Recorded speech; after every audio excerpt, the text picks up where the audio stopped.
नमस्कार दोस्तों, मेरा नाम है सत्येंद्र और इस वाले वीडियो में हम एक्सरसाइज 12.1 का करेंगे क्वेश्चन नंबर 2। तो क्वेश्चन नंबर 2 में क्या बोला हमें, a vessel is in the form of hollow hemisphere mounted by a hollow cylinder. ठीक है, तो हमारे पास एक वेसल है या कंप्लीट वेसल देख सकते हो आप, जिसका बेस वाला पार्ट एक क्या है, हॉलो हेमिस्फेयर है, और ऊपर वाला पार्ट क्या है, एक हॉलो सिलेंडर है। ठीक है, the diameter of the hemisphere is 14 centimetre. अब जो हमारा ये हेमिस्फेयर है, ये पार्ट है हेमिस्फेयर, ये वाला पार्ट, इसका डायमीटर हमें दे रखा 14 सेंटीमीटर, मतलब कि यहाँ से यहाँ तक हमें दे रखा 14 सेंटीमीटर। अब आगे बढ़ते हैं। And the total height of the vessel is 13 centimetre. अब जो वेसल है हमारा, इसकी टोटल हाइट हमें दे रखी है यहाँ से यहाँ तक 13 सेंटीमीटर। तो इसको मैं मार्क कर देता हूँ, यहाँ से यहाँ तक है हमारा 13 सेंटीमीटर। ठीक है, कोई दिक्कत तो नहीं है, मैंने ब्लैक पेन से पहले मार्क कर रखा है। तो हमारा पूरा वेसल की हाइट है 13 सेंटीमीटर। अब हमें फाइंड क्या करना है, find the inner surface area of the vessel. अब जो हमारा वेसल है ना, इसका हमें इनर सरफेस एरिया फाइंड करना है। तो हम कैसे करेंगे, मैं आपको वन बाय वन बताता हूँ। तो सबसे पहले तो हम रेडियस फाइंड कर लेते हैं हेमिस्फीयर का और सिलेंडर का, दोनों का रेडियस सेम ही होगा। ठीक है, तो यहाँ पे लिखता हूँ मैं रेडियस ऑफ हेमिस्फीयर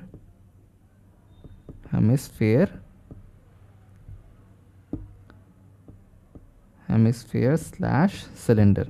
ठीक है, अब दोनों का जो रेडियस है वो कितना हो जाएगा, हमें डायमीटर दे रखा 14, तो उसको 2 से डिवाइड कर देंगे तो आ जाएगा हमारा रेडियस, जो कि होता है 7 सेंटीमीटर। ठीक है, तो हमारे पास रेडियस 7 आ गया, तो मैं उसको यहाँ पे मार्क कर देता हूँ। ये हो गया हमारा रेडियस, जो कि है 7 सेंटीमीटर।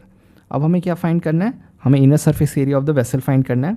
तो वो कैसे करेंगे हम, तो वो हम ऐसे करेंगे, इनर सरफेस एरिया को मैं ऐसे लिख देता हूँ, ऑफ वेसल। ठीक है, तो वो हम ऐसे फाइंड करेंगे यार, तो वो हमें दोनों का कर्व सरफेस एरिया ऐड करना पड़ेगा।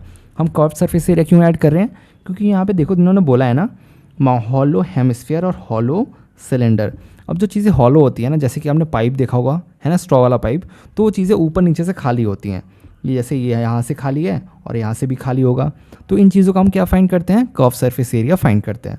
तो inner surface area of the vessel कैसे आएगा, ये हम ऐड करके आएगा curve surface area of cylinder plus curve surface area of hemisphere.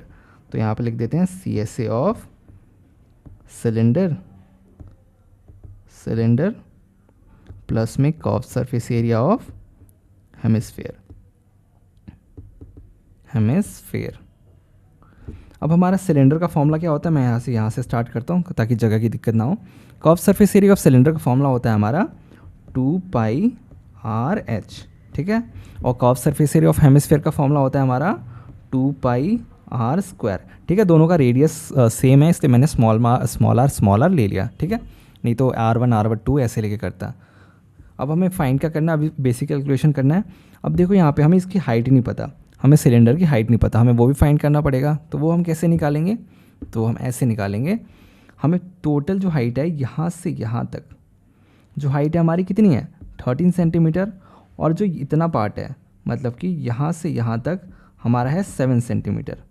ठीक है, यहाँ से यहाँ तक, तो ये वाला पार्ट कितना हो जाएगा, यहाँ से यहाँ तक, इसको मैं दूसरी जगह मार्क करके बताता हूँ। जो हमारा यहाँ से यहाँ वाला पार्ट कितना हो जाएगा, 13 - 6 हो जाएगा ना, है ना, पूरा है 13 और यहाँ से यहाँ तक है 7। तो 13 में से 6 माइनस करेंगे तो हमारा हाइट ऑफ सिलेंडर आ जाएगा, जो कि होता है 13 में से 7 माइनस कर देंगे। ठीक है, 13 - 7 जो कि होता है 6 सेंटीमीटर। तो हाइट कितना आ गया हमारा इसका सिलेंडर का, तो हमारी हाइट की वैल्यू आ गई 6 सेंटीमीटर। ठीक है, तो वैल्यू पुट करते हैं। पहले इसमें से हम कैलकुलेशन करना है, तो 2πr कॉमन ले लेते हैं। तो 2πr हमने कॉमन ले लिया, तो अंदर बचा h और r। अब वैल्यूज पुट करते हैं, 2 × 20, पाई की वैल्यू हो जाएगी 22/7, रेडियस है हमारा 7, h की वैल्यू है हमारी 6 और रेडियस है 7। तो ये 7 से 7 हो गया कैंसिल। 2 × 22 कितना होता है 44, और 6 + 7 कितना होता है, ये होता है हमारा 13। अब 14 और 13 को मल्टीप्लाई करना है, मतलब 44 × 13 मल्टीप्लाई करना है। तो यहाँ पे करके देख लेते हैं, 44 × 13, 4 3 = 12, फिर एक कैरी, 4 से 12 एक 13, फिर हो जाएगा 4 4 275। तो ये आ गया हमारा 572 सेंटीमीटर स्क्वायर। ठीक है, तो इसी के साथ हमारा क्वेश्चन नंबर 2 कंप्लीट होता है। Thank you. अब नेक्स्ट क्वेश्चन कर